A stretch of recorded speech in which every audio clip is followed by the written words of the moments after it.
जब कोई शादी टूटती है तो सबसे मुश्किल सवालों में से एक होता है मेंटेनेंस, या जिसे हम गुजारा भत्ता भी कहते हैं। आखिर ये तय कैसे होता है? क्या इसका कोई तय फॉर्मूला है? आज हम इसी सवाल की तह तक जाएंगे और समझेंगे कि भारत की अदालतें इस संवेदनशील मुद्दे पर फैसला कैसे करती हैं। तो चलिए सबसे पहले उस सवाल को ही लेते हैं जो शायद सबसे ज्यादा पूछा जाता है। क्या कानून में मेंटेनेंस के लिए कोई फिक्स्ड रकम, कोई तय प्रतिशत बताया गया है? और इसका सीधा और साफ जवाब है नहीं। भारतीय कानून में मेंटेनेंस कैलकुलेट करने का कोई भी फिक्स्ड फॉर्मूला नहीं है। ये पूरी तरह से अदालत के विवेक पर, मतलब जज के फैसले पर निर्भर करता है। हर केस अपने आप में अलग होता है और फैसला भी हर केस के हालात को देखकर ही किया जाता है। तो ठीक है, इस पूरी प्रक्रिया को समझने के लिए हम अपनी बात को 4 हिस्सों में देखेंगे। सबसे पहले ये समझेंगे कि कोई निश्चित फॉर्मूला क्यों नहीं है। फिर उन 2 मेन प्रिंसिपल्स को जानेंगे जिनके आधार पर अदालत अपनी सोच बनाती है। इसके बाद हम उन सभी बातों पर गौर करेंगे जो अदालत देखती है, और आखिर में इससे जुड़े कानून और ज़रूरी शर्तों को भी जानेंगे। तो शुरू करते हैं पहले पॉइंट से। देखिए, कानून का मकसद किसी गणित के सवाल को हल करना नहीं है, बल्कि एक ऐसा रास्ता निकालना है जो दोनों पक्षों के लिए न्यायपूर्ण हो। इसीलिए कोई एक सख्त नियम बनाने के बजाय ये अधिकार अदालतों को दिया गया है कि वो हर मामले को उसकी अपनी सिचुएशन के हिसाब से देखें और फैसला करें। अच्छा, तो अगर कोई फॉर्मूला नहीं है तो फिर अदालतें हिसाब लगाना शुरू कहाँ से करती हैं? यहीं पर आते हैं 2 बड़े सिद्धांत। ये एक तरह से कोर्ट के लिए शुरुआती पॉइंट की तरह काम करते हैं।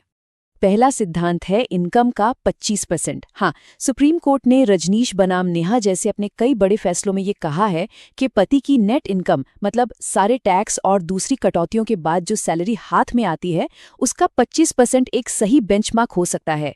पर हाँ, ये याद रखना जरूरी है कि ये कोई पत्थर की लकीर नहीं है, ये सिर्फ एक गाइडलाइन है। अब जो दूसरा सिद्धांत है वो बहुत ही जरूरी है, और वो है जीवन स्तर। कानून ये मानता है कि पत्नी को उसी लाइफस्टाइल को बनाए रखने का हक है जिसकी वो शादी के दौरान आदी थी। मतलब अगर शादीशुदा जिंदगी में एक खास तरह का रहन सहन था, तो गुजारा भत्ता ऐसा होना चाहिए जो उस स्तर को बनाए रखने में मदद करे। तो ये 25% वाला बेंचमार्क और जीवन स्तर, ये तो बस शुरुआत है। इसके बाद अदालत और भी गहराई में जाती है। वो दोनों पार्टियों की पूरी तस्वीर को समझने के लिए कई और पहलुओं पर भी गौर करती है। तो कोर्ट इन 4 मुख्य बातों को देखती है। पहला, पति की कुल कमाई क्या है, सैलरी, बिजनेस, किराया, सब कुछ। और साथ ही उसकी देनदारियां क्या हैं, जैसे कोई लोन या घर के बूढ़े माँ बाप की जिम्मेदारी। दूसरा, पत्नी की योग्यता, क्या वो पढ़ी लिखी है, क्या वो कमा सकती है। हालांकि सिर्फ शिक्षित होना मेंटेनेंस ना देने का कारण नहीं बन सकता। तीसरा, बच्चों की जरूरतें, अगर बच्चे पत्नी के साथ हैं तो उनकी पढ़ाई, सेहत और दूसरे खर्चों को भी जोड़ा जाता है। और चौथा, जैसा हमने अभी बात की, शादी के दौरान उनका लाइफस्टाइल कैसा था। चलिए, अब आखिर में ये भी देख लेते हैं कि ये सब बातें किन कानूनों के तहत आती हैं और वो कौन सी खास वजहें हैं जहां मेंटेनेंस देने से मना भी किया जा सकता है। भारत में मेंटेनेंस के लिए मुख्य रूप से 3 कानून हैं। सीआरपीसी की धारा 125, जो अब भारतीय नागरिक सुरक्षा संहिता का हिस्सा है और ये सभी धर्मों पर लागू होती है। हिंदुओं के लिए है Hindu adoption and maintenance act, यानी हमा, और डोमेस्टिक वायलेंस एक्ट के तहत भी मेंटेनेंस मांगा जा सकता है।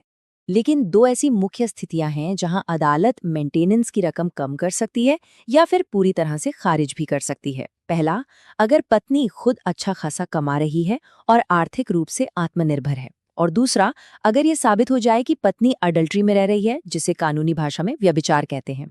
तो कुल मिलाकर जो सबसे बड़ी बात समझ में आती है वो ये है कि मेंटेनेंस का फैसला कोई गणित का सवाल हल करना नहीं है। ये एक संतुलित और निष्पक्ष फैसला लेने की कोशिश है, जो दोनों पक्षों की पूरी स्थिति को ध्यान में रखकर किया जाता है, ताकि किसी के साथ भी अन्याय न हो। और अंत में हम एक सवाल के साथ इस चर्चा को समाप्त करते हैं। ये जो विवेक पर आधारित सिस्टम है, जहां कोई तय फॉर्मूला नहीं है, ये असल में कितना निष्पक्ष है? क्या ये न्याय सुनिश्चित करने का सबसे अच्छा तरीका है, या इसमें सुधार की गुंजाइश है? इस पर सोचिएगा जरूर।